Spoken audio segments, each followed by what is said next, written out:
Bon, nous revoilà. Donc voilà pour Learn Assembly.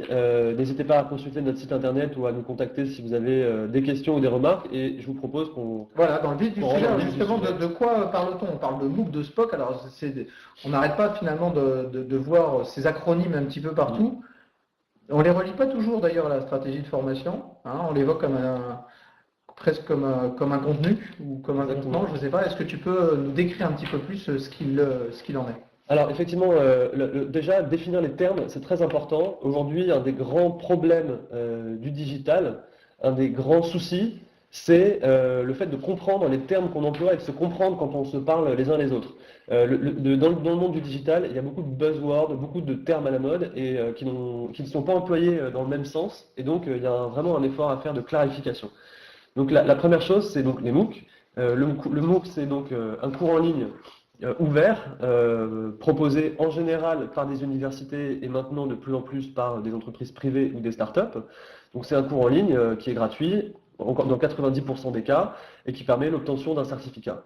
Et ce qu'on voit avec les MOOC, c'est que des individus font la démarche de s'auto-former et que donc des collaborateurs d'entreprise qui ont identifié une compétence ou qui ont identifié un MOOC intéressant sur le marché vont demander à leur responsable formation de les inscrire et de pouvoir suivre ce MOOC. Le deuxième terme, c'est donc SPOC, donc Small Private Online Course. C'est donc une version plus petite et réduite d'un MOOC. Donc c'est en général la privatisation d'un MOOC grand public, donc qu'on va adapter aux besoins d'une entreprise, ou la production soi-même de son propre parcours de formation SPOC, où on retrouve du coup des vidéos pédagogiques, des contenus, et puis l'espace d'échange, le forum sur lequel les participants peuvent intervenir. Donc le MOOC et le SPOC, ce sont deux dispositifs, deux modalités pédagogiques. Et du coup, la question, c'est comment on les intègre dans une vraie stratégie de formation, c'est-à-dire que comment on évite d'avoir un SPOC ou un MOOC dans son coin et comment on donne une vraie cohérence à ces nouveaux outils de formation dans une stratégie de formation. Et c'est l'objectif de ce webinaire, d'essayer de vous éclairer, de partager avec vous des retours d'expérience. Alors justement, quels sont les différents cas de recours, si je puis dire, au MOOC et au SPOC? Alors, effectivement, il y a plusieurs cas d'usage et il faut bien les détailler pour du coup voir quelle est la réponse à avoir en tant que responsable formation, en tant qu'entreprise. Le premier cas de figure, et c'est un cas de figure qui commence à se développer, c'est l'individu qui fait la démarche de suivre un MOOC et qui du coup demande à son entreprise de prendre en charge la certification qui coûte entre 80 ou 100 euros, ou parfois plus quand il s'agit de véritables spécialisations, mais en général on parle de petits montants.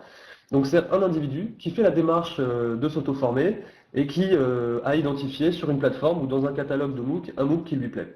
Et donc là, tout l'enjeu pour l'entreprise, ça va être de s'assurer que ce MOOC est de qualité, c'est-à-dire il va falloir qualifier l'offre de MOOC. Aujourd'hui, il existe des milliers de MOOC. Sur une plateforme comme Coursera, vous avez 3000 MOOC. Et donc, si un de vos collaborateurs souhaite se former au big data, il va pouvoir choisir parmi 30 ou 40 MOOC sur le marché, comment savoir lequel est bon, comment savoir lequel est pertinent. Et le collaborateur n'a pas forcément toutes les clés de lecture. Donc là, il y a un premier rôle à avoir. Et concrètement, ce qu'on voit aujourd'hui, c'est un véritable flou juridique. C'est-à-dire que une entreprise qui voudrait prendre en charge les certifications de ses collaborateurs sur des MOOC grand public, concrètement, ce qui se passe, c'est que le directeur ou la directrice de la formation va prendre sa carte bleue et va faire une note de frais pour payer cette certification. Donc là, on est vraiment dans le système D et c'est évidemment quelque chose qui n'est pas viable et qui n'est pas viable à long terme. Et donc, il y a une évolution réglementaire et une évolution qui va avoir lieu pour véritablement pouvoir intégrer des MOOC grand public dans sa stratégie de formation. On sent le vécu, hein, l'histoire de la carte bleue, parce qu'effectivement, c'est comme ça que ça se passe. Hein. Ça sent le vécu, effectivement. On a eu, dans certains cas, des collaborateurs qui s'inscrivaient, par exemple, à un MOOC qu'on avait produit sur la blockchain. Donc, 5 personnes d'une entreprise qui souhaitent s'inscrire à ce MOOC et qui demandent à le faire prendre en charge par leur entreprise. Et c'est parfois extrêmement compliqué. Voilà, le référencement, etc. Donc, on voit bien que le MOOC, ça bouscule la formation, ça bouscule la logique de catalogue, la bouscule de prise en charge. Et donc, cette individualisation des besoins de formation, elle va être accompagnée, il va falloir l'accompagner pour répondre à tous ces besoins. Donc ça, c'était un premier cas. Le deuxième cas, alors si on veut privatiser justement un MOOC, Alors le deuxième cas, c'est, on a vu que dans le cas du MOOC, c'était finalement une logique assez individuelle, assez personnelle. Et donc, la question, c'est comment on fait quand on a un volume un peu plus important. Imaginons que voilà, vous souhaitiez former l'ensemble des équipes formation au digital learning ou que vous souhaitiez former 300 personnes à la culture numérique. Évidemment, ça devient intéressant dans ces conditions-là de privatiser un MOOC, donc dans un format SPOC, pour du coup pouvoir personnaliser le contenu, personnaliser les sessions, les dates de session, adapter la temporalité de la formation à vos enjeux opérationnels. Vous allez pouvoir créer des cas sur mesure, des vidéos sur mesure, et donc là on propose une expérience qui est beaucoup plus pertinente et c'est un vrai dispositif pédagogique. En fait, à partir de contenus sur étagère, on personnalise vraiment le parcours.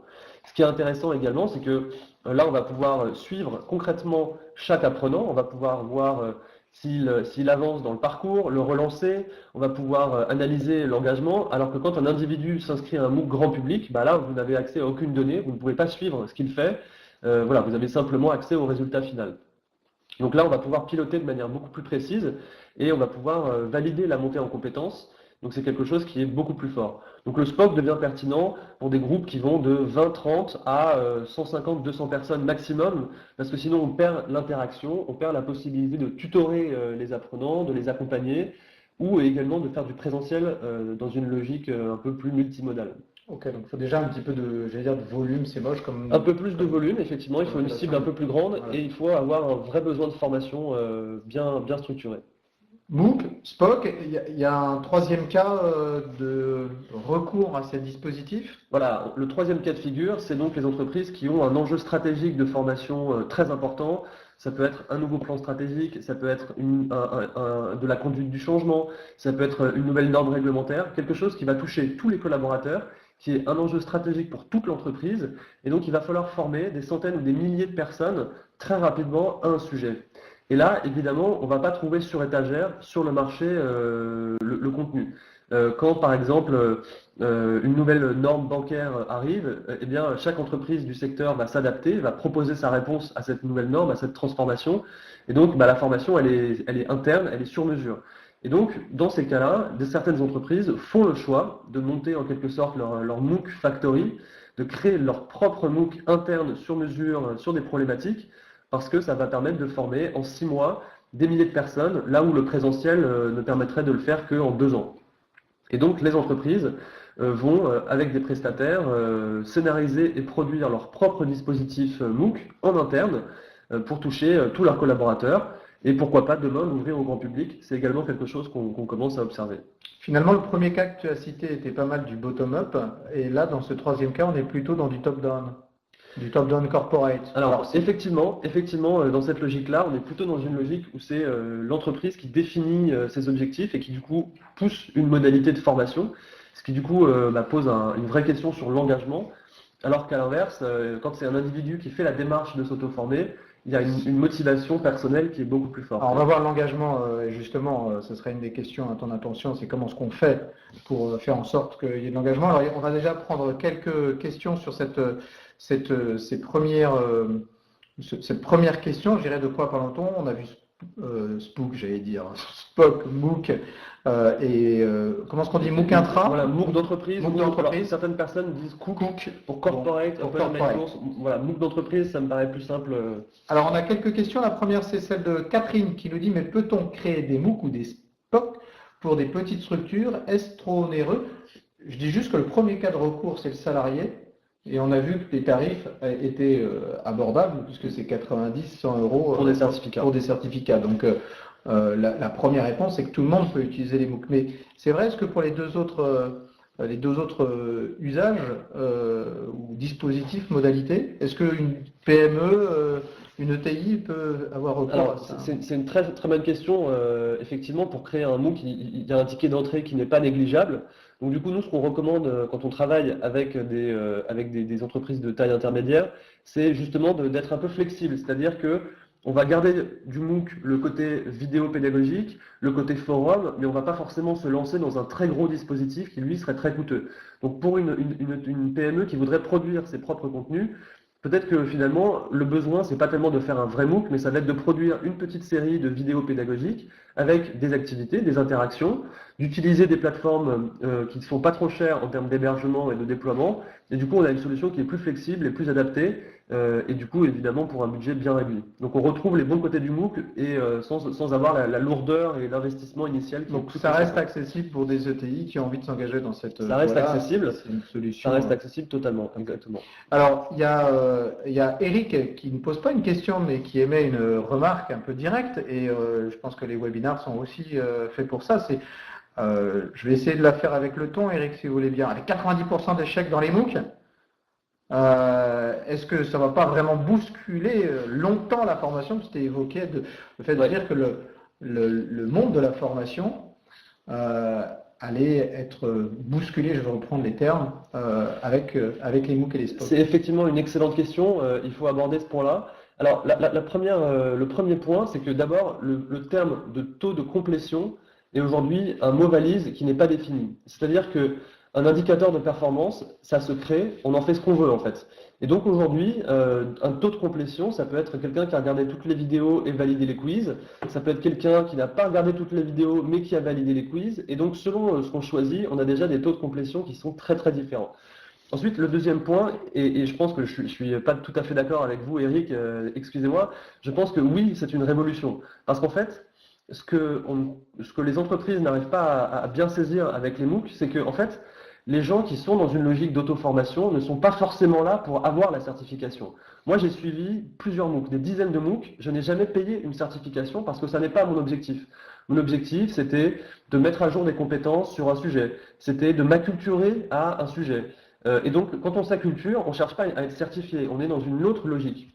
Et du coup, aujourd'hui, les individus ont des besoins de formation qui sont très variés, très divers.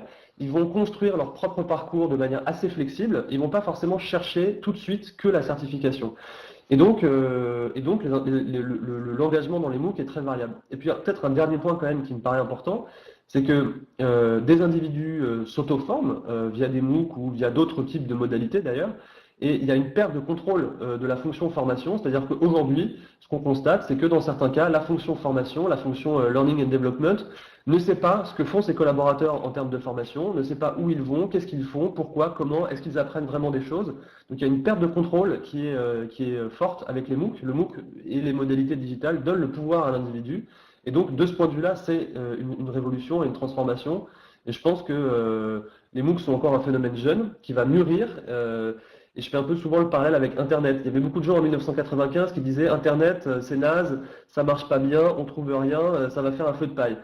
Évidemment, Internet en 95, c'était un peu jeune. On voit que 20 ans plus tard, ça a mûri, ça a évolué, et on peut dire que les MOOC dans la formation, c'est le début, c'est l'Internet de 1995.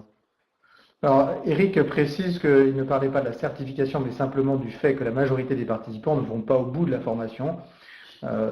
Donc, quelle efficacité d'apprentissage peut-on mettre en lumière?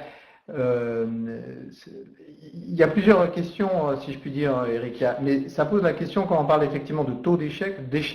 Qu'est-ce que l'échec? Qu'est-ce que l'échec en formation?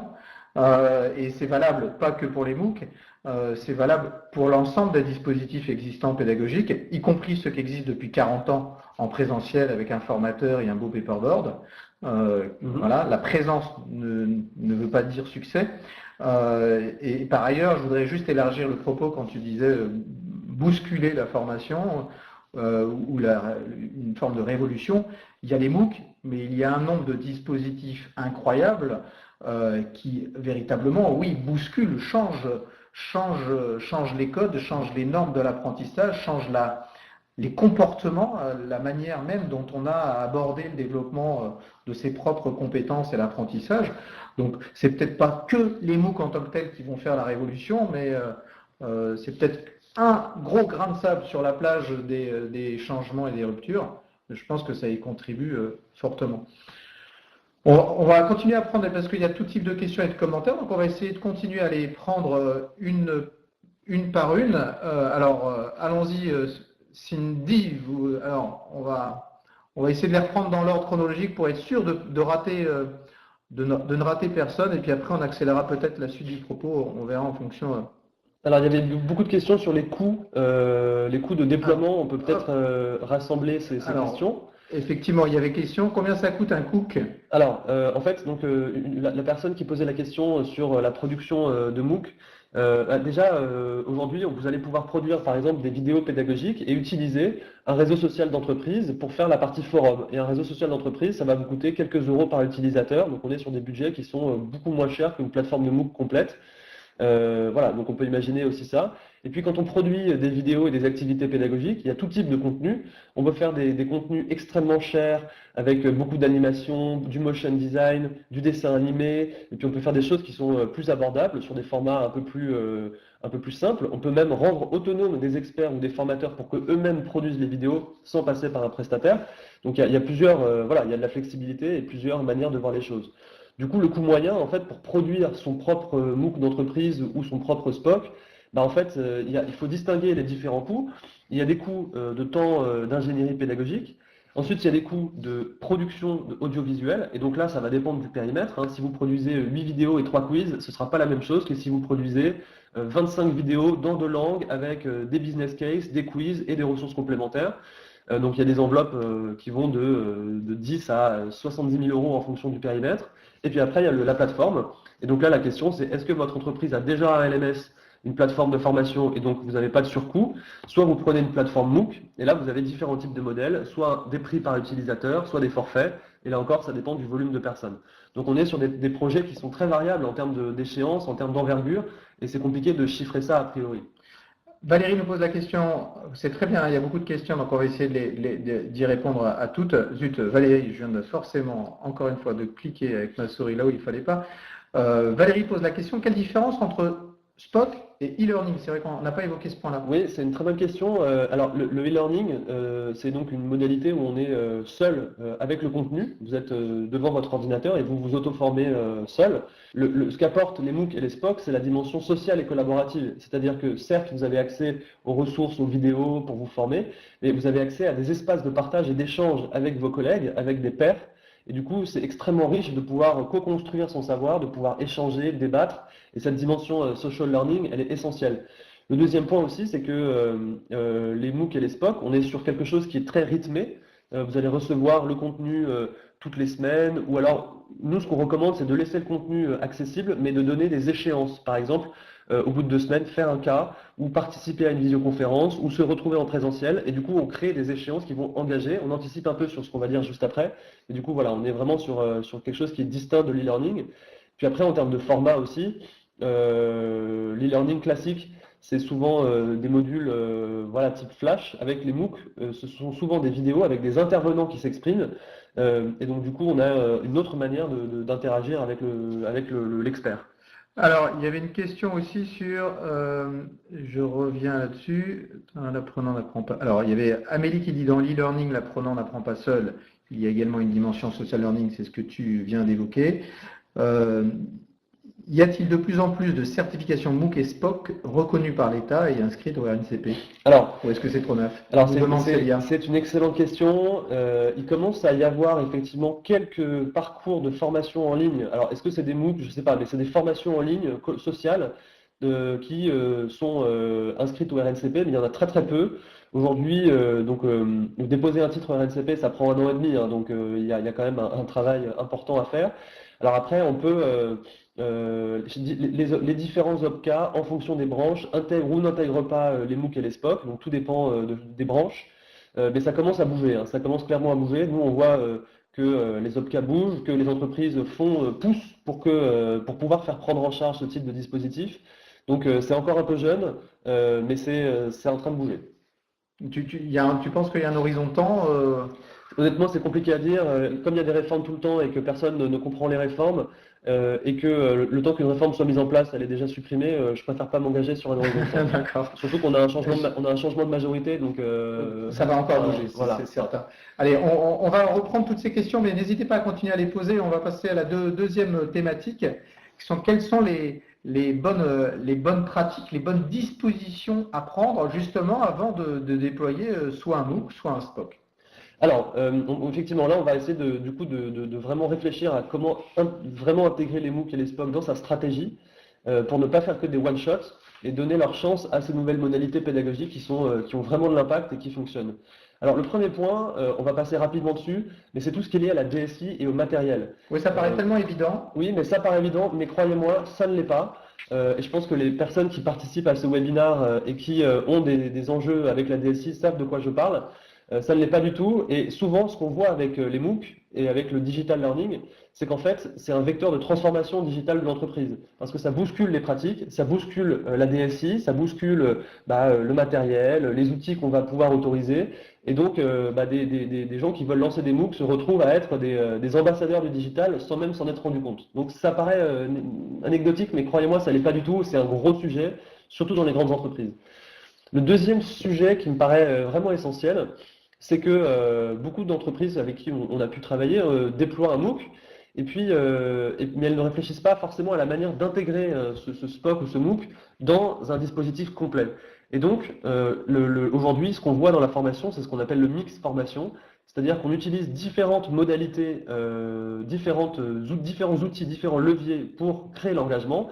Et donc, on ne va pas juste se contenter de mettre un MOOC à disposition, mais en plus de ce MOOC, on va rajouter d'autres modalités, qui peuvent être une communauté d'ambassadeurs, qui peuvent être des conférences, qui peuvent être du présentiel, ça peut être des journées avec des startups, ça peut être des visioconférences, un serious game, une application mobile. On peut imaginer d'autres actions autour du MOOC qui vont vraiment ancrer ce parcours de formation dans l'entreprise, le faire vivre, le faire rentrer dans le quotidien des salariés, et là on a de l'engagement. Donc en fait, il faut créer un dispositif de formation dans lequel on va intégrer le SPOC, mais ne pas considérer que le SPOC tout seul va faire le travail et va transformer l'entreprise. Il faut vraiment l'accompagner et le faire rentrer dans la culture. Donc je pense qu'il y aura beaucoup de questions sur ça, on pourra y revenir. Mais je pense que c'est vraiment important de se dire, voilà, je crée mon parcours, j'intègre un MOOC, puis j'ai un présentiel, puis j'ai une autre modalité, et de ne pas se dire que le MOOC ou le SPOC arrive tout seul comme un champignon, sans être intégré dans la vie de l'entreprise. Est-ce qu'il y a des dispositifs spécifiques parce que pour accompagner les managers, on parle là d'engagement, effectivement, c'était la question d'avant, c'est ça? On y reviendra après, mais on peut en parler maintenant. Ouais. Ah, c'était le dernier point? C'était un point qu'on allons-y alors. Ouais. Allons-y, c'est pas grave, justement, on va essayer de rester agile. On passe à la troisième question, mais comme on parlait d'engagement, ça me semblait important de se poser la question aussi de dire faut engager les collaborateurs, faut leur donner envie presque. Mais qu'est-ce qu'il y a comme modalité, comme exemple concret, comme retour d'expérience sur l'engagement des managers? Et quel est leur rôle d'ailleurs? Alors effectivement, c'est essentiel.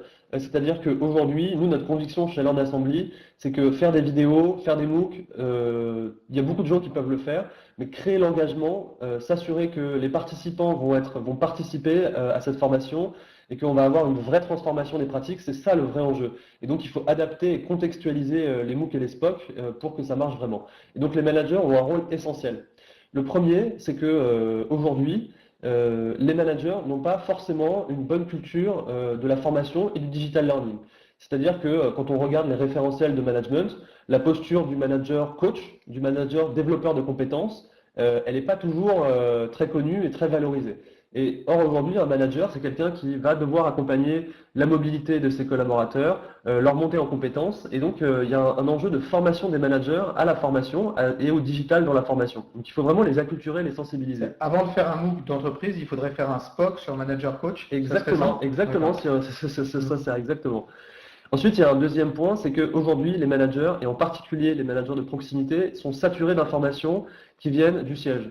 Tous les jours, ils reçoivent des emails de lancement de nouveaux produits, de changement de procédure, de choses à transmettre à leurs équipes. Ils explosent concrètement aujourd'hui les managers, et donc ils ont besoin qu'on leur donne des éléments de langage, qu'on leur donne des kits, qu'on les prépare, qu'on les aide, qu'on leur prémâche le travail pour qu'eux puissent ensuite aller en parler à leurs équipes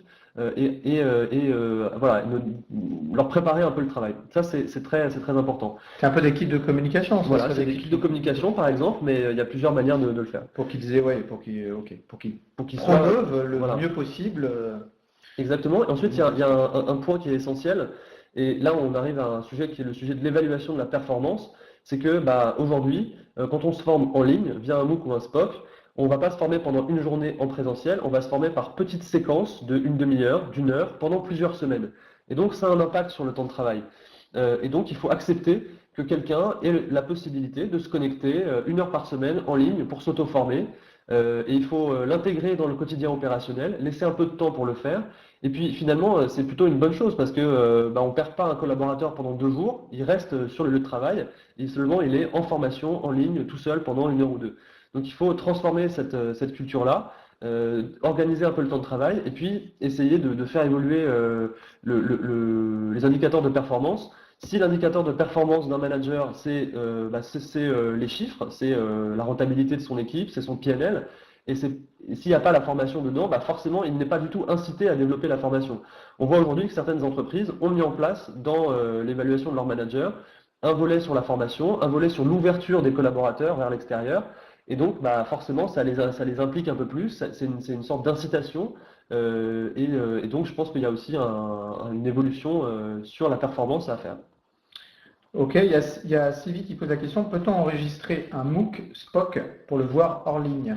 Oui, vous pouvez en général télécharger les vidéos pour pouvoir les regarder par exemple dans le métro ou dans le train, effectivement.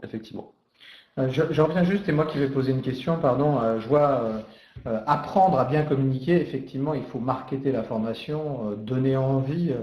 Est-ce que tu as des exemples de dispositifs qui ont particulièrement bien marché, qu'on pourrait partager? Alors effectivement, aujourd'hui, quand on va déployer des formations digitales, c'est très nouveau, les gens n'ont pas forcément l'habitude, il y a beaucoup de barrières, c'est un petit peu de la conduite du changement, et donc le marketing de la formation devient essentiel. Et c'est pas forcément ce qu'on demandait traditionnellement aux professionnels de la formation, on leur demande pas d'être des marketeurs, et pourtant aujourd'hui on s'aperçoit que c'est très important. Être capable de porter une offre en interne, ça devient essentiel. Donc du coup, il y a effectivement beaucoup d'actions de communication et de marketing à mettre en place. Déjà, il y a un travail de segmentation des cibles, donc comprendre ses cibles et adapter son message et son discours à ces cibles. On ne va pas parler de la même manière à des managers de terrain, à des managers de siège. On ne va pas parler de la même manière à des ouvriers, à des dirigeants. Donc il y a un travail sur le choix des mots, très important. Et puis après, il y a des actions de communication qui peuvent être des campagnes d'affichage, qui peuvent être du print, qui peuvent être de l'emailing, qui peuvent être des jeux concours. On peut imaginer beaucoup de choses. Il faut être assez créatif pour justement faire parler de la formation, créer du bouche à oreille et créer ce côté viral. Nous, dans des programmes qu'on a montés, on a par exemple testé des campagnes d'affichage, on a testé un travail d'accompagnement de la communication avec les différentes cibles et on s'aperçoit que c'est décisif dans l'engagement. Et je vois une question sur les IRP. La communication, notamment vis-à-vis des IRP, elle est essentielle. Il faut absolument les intégrer dans ces sujets-là. Je pense qu'aujourd'hui, on arrive à une phase de maturité où ce qu'offre le digital dans la formation, c'est bien plus que l'e-learning. C'est pas juste de la formation low cost, c'est des vraies nouvelles modalités de formation qui fonctionnent. Et donc, il faut sensibiliser les IRP aux nouvelles modalités pédagogiques, leur expliquer toute la richesse et puis leur dire que les MOOC, c'est quelque chose qui est ouvert à tous et que donc c'est de l'inclusion numérique. C'est ouvert à tous, en fait, ça augmente le nombre de personnes qui peuvent se former. Et c'est ça aussi qui est intéressant. Donc il y a des éléments de langage à mettre en avant, on pourra en reparler. Moi, j'ai eu l'occasion d'intervenir devant les IRP de certains de mes clients pour leur expliquer les dispositifs de formation qu'on était en train de mettre en place. Et là aussi, c'est de la conduite du changement et il faut le faire. Alors merci à Cindy qui a répondu à Paul. Vous voyez, il n'y a même pas besoin de C'est du social learning. Voilà, le social learning. Exactement. Donc le but, c'est que je sois pas du tout utile, donc c'est parfait. Il y a LH qui demande quand n'est-il de la reconnaissance du temps passé individuel ou collectif? EAP, je suppose que c'est un autre acronyme pour entretien annuel de performance ou de progrès. Alors, effectivement, c'est une question très intéressante et c'est une question que j'aimerais reboucler avec une autre question qui était comment valoriser le temps passé en auto-formation, puisqu'il y avait quelqu'un qui a posé cette question et on n'a pas eu le temps de la prendre. Donc, pour moi, ça se rejoint. Effectivement, là, en fait, on retrouve un petit peu ce que je disais à l'instant sur l'évolution de l'évaluation des managers et de la formation. C'est-à-dire qu'aujourd'hui, si on veut développer le digital learning, si on veut développer l'auto-formation en ligne, il va falloir repenser les mécanismes d'évaluation de la formation et repenser l'incitation des managers. Donc, clairement, aujourd'hui, un collaborateur qui prendrait l'initiative de s'inscrire à un MOOC et de se former et de se certifier, s'il va voir son responsable RH et qu'il lui dit voilà, j'ai fait cette formation, j'ai un certificat, Qu'est-ce que vous pouvez me proposer en termes de mobilité interne?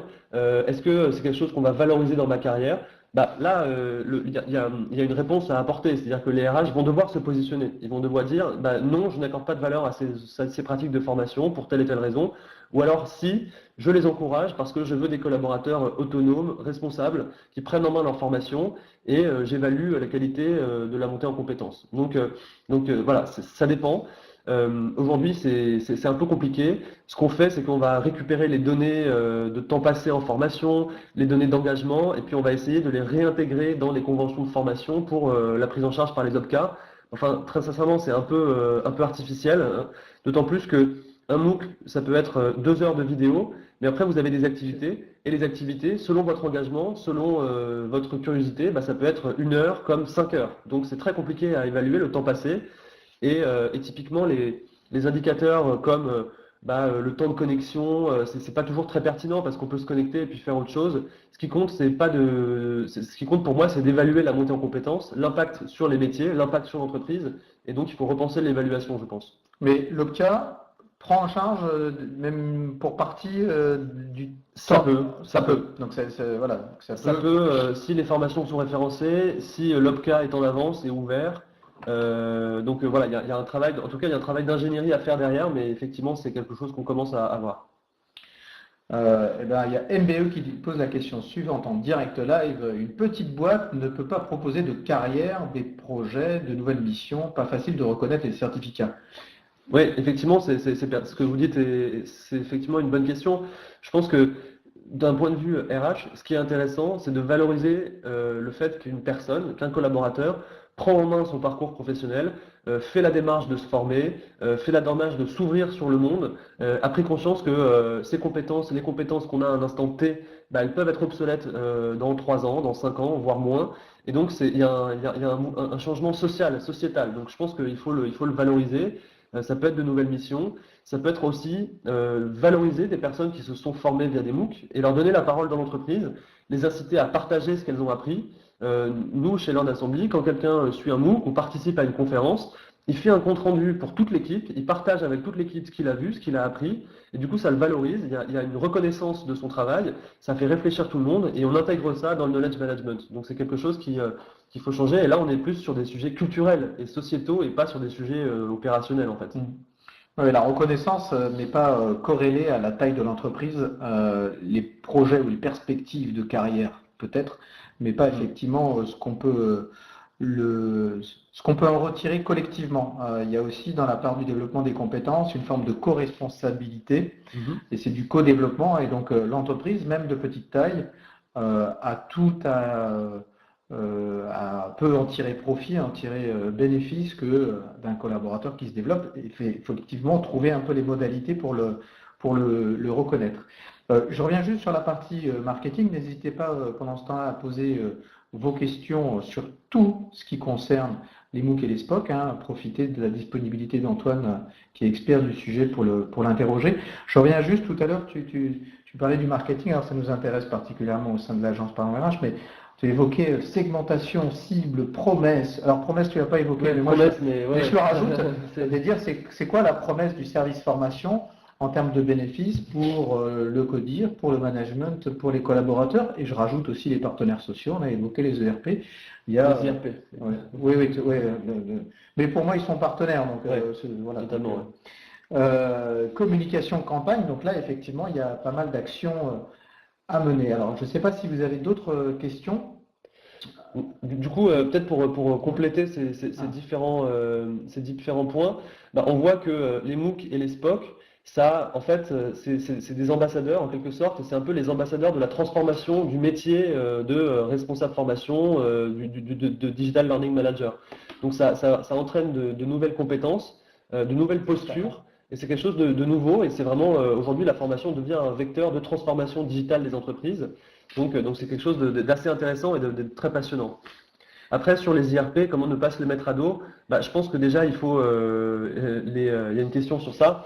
C'est comme les managers, c'est comme les différentes parties prenantes, il faut les inclure le plus tôt possible, les sensibiliser Et puis après, c'est de la conduite du changement. Donc il faut les inclure, il faut les sensibiliser, partager avec eux les enjeux, les contraintes, et puis leur montrer de manière chiffrée, de manière concrète, l'impact que ça a sur l'employabilité.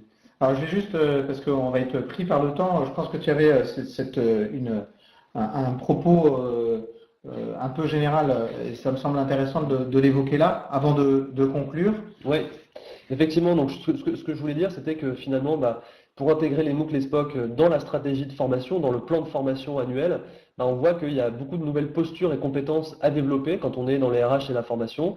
C'est-à-dire qu'il y a un travail de veille, donc il faut développer la compétence veille, faire de la veille sur les plateformes, faire de la veille sur les prestataires, être capable de qualifier les différentes offres et de savoir, bah, un MOOC c'est pertinent pour tel sujet, mais ça ne le sera peut-être pas pour tel autre sujet. Donc comment je qualifie ces différentes solutions? Donc la veille, ça devient très important, et la veille collaborative, parce qu'on ne fait pas de la veille tout seul. La deuxième, c'est que bah, il y a un travail, je crois, un gros travail de pédagogie.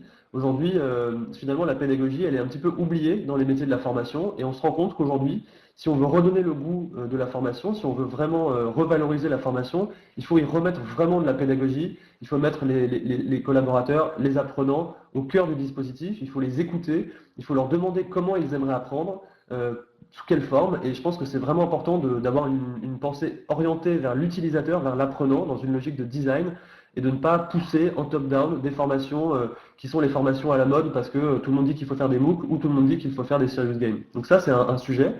Après, il y a un troisième sujet, c'est qu'il y a une accélération de l'obsolescence des compétences et donc de l'obsolescence des contenus. Et donc avant, on investissait beaucoup d'argent pour produire des e-learning qui coûtaient très cher, mettaient 6 mois à arriver à être disponibles. Et puis aujourd'hui, 6 mois plus tard, ils sont déjà obsolètes. Donc il faut apprendre à produire de manière agile, flexible, à anticiper le fait que des contenus pourraient être jetables, et c'est pas grave, c'est comme ça, c'est ça aussi aujourd'hui la formation. Et donc il y a une culture de l'agilité, une culture numérique à intégrer dans la gestion de projet pour être capable de s'adapter. Et puis après, il y a la partie marketing, on en a parlé, bah, ça aussi c'est une compétence. Il y a la compétence community management, comment j'anime mes communautés, comment j'anime le forum des MOOC, comment j'anime les communautés de pratique. Donc on voit que ça fait beaucoup de nouvelles postures et compétences, et les entreprises devront faire des choix en termes de stratégie. Elles devront dire, voilà, ça j'estime que c'est stratégique, je l'internalise, le reste je l'externalise. Est-ce que j'ai besoin moi-même de créer mes propres MOOC, ou est-ce que je trouve un partenaire? Est-ce que je forme mes équipes au community management, ou est-ce que pareil je le fais faire par l'extérieur? C'est des questions à se poser pour faire vivre les expériences de formation digitale un peu innovantes. Bah, ça rejoint une question de Annie, mais auquel je ne vais pas répondre, mais c'est qu'est-ce que je fais, comment je me fais aider, l'interne vis-à-vis en interne, en externe, en partenaire, en prestataire, en sous-traitance, en accompagnement, en conseil. Il ne faut pas voir la chose de façon uniquement intégrée, c'est pas l'équipérage de tout faire. Non. Mais par contre, c'est de se poser la question de quelle est sa valeur ajoutée, est-ce que ça répond à une démarche stratégique, est-ce que c'est important et critique mais non stratégique. Et tout ça, effectivement, vous pouvez vous faire accompagner. On arrive à la fin de ce webinaire. Deux questions quand même, Antoine, pour terminer. La première question, c'est votre actu. Oui. Alors, est-ce que tu as une actu à nous faire partager? Alors, on a beaucoup d'actu parce que chez Learn Assembly, on est très actif, on fait beaucoup de choses, mais on a une actu que j'aimerais partager avec vous. Donc, Learn Assembly a créé un SPOC sur le digital learning, donc pour accompagner les concepteurs, les chargés de formation, les experts à former différemment via le digital. Donc ce parcours a déjà été suivi par plusieurs entreprises, chez Safran, à la Maïf, chez AG2R La Mondiale, avec Thales également. Donc on forme des équipes formation à ce sujet du digital learning. Et donc on lance en février une nouvelle version de ce parcours, donc vous allez pouvoir vous inscrire. Et surtout, on lance une formation certifiante sur le métier de Digital Learning Manager, avec évidemment des cours en ligne et évidemment aussi des présentiels pour mettre en pratique, pour s'approprier ces nouvelles tendances du digital learning. Donc ce sera un parcours certifiant qu'on va lancer, et donc on est très heureux de pouvoir justement intégrer les MOOC dans une vraie stratégie de formation plus globale et pas juste un MOOC. Toutes les infos, on les retrouve sur votre site? Voilà, donc ce parcours digital learning est effectivement sur notre site où on a les différents parcours qu'on propose et notre approche. Et puis on a également des livres blancs qui détaillent un peu notre approche.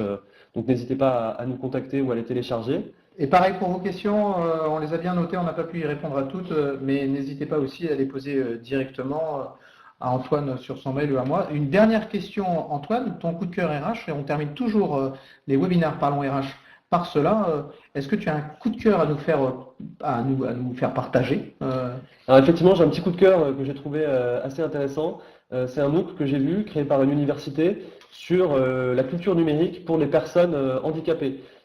Et ça me paraissait extrêmement important parce qu'aujourd'hui, ce qu'on voit avec le numérique, c'est que bah, d'une certaine manière, dans certains cas, ça peut accentuer les inégalités parce que bah, finalement, les gens qui sont déjà connectés ont accès à encore plus d'informations, à encore plus de savoir, et on laisse des gens au bord de la route. Et donc, si on veut faire vraiment de l'acculturation numérique, de l'inclusion numérique, il faut penser à tout le monde, il faut penser à toutes les cibles, à tous les gens qui sont éloignés de l'emploi ou qui ont des problèmes d'accès. Et donc, je pense que c'est important de faire en sorte que les MOOC et le digital learning ne restent pas que des formations pour des cadres sup qui savent déjà s'auto-former, mais restent bien des choses qu'on va pouvoir rendre accessibles à tous. Parce que c'est ça la vraie révolution. J'ai vu que dans les participants, on avait quelqu'un qui était au Congo et qui du coup découvrait les MOOC et la possibilité de s'auto-former. Bah, si on veut tenir la promesse du digital learning de rendre plus accessible la formation, il faut penser aux gens qui sont partout, dans tous les pays, dans toutes les situations et éviter que, encore une fois, seuls les cadres qui ont bien compris l'intérêt des MOOC et des SPOC n'aillent vers ce type de modalité. Voilà. Quelle belle conclusion. Merci beaucoup, Antoine. Merci à vous. Effectivement, le MOOC pour tous. Merci vraiment de cet échange. Merci à tous. Moi, j'aurais juste un tout petit mot de conclusion. D'une part, je vous donne rendez-vous le 26 janvier prochain pour le 10e, j'allais dire MOOC, le 10e webinaire de Parlons RH. Nous aurons le plaisir de recevoir Abdelkader Deramdam, qui est directeur de la veille juridique chez ADP, et il nous parlera, puisqu'il est directeur juridique, de toutes les évolutions légales pour 2017, peut-être même c'est sûr, certaines concernent directement le domaine de la formation. Je crois qu'on n'aura pas trop de 45 minutes pour évoquer en pratique, mais sous un angle juridique, ces différentes évolutions légales. Donc rendez-vous le 26 janvier. Pour ma part, je vous donne rendez-vous également sur les réseaux sociaux et pourquoi pas in real life. Je vous rappelle que nous sommes à Nanterre et que vous êtes les bienvenus pour prendre un café, parler RH, MOOC, SPOC et Digital RH.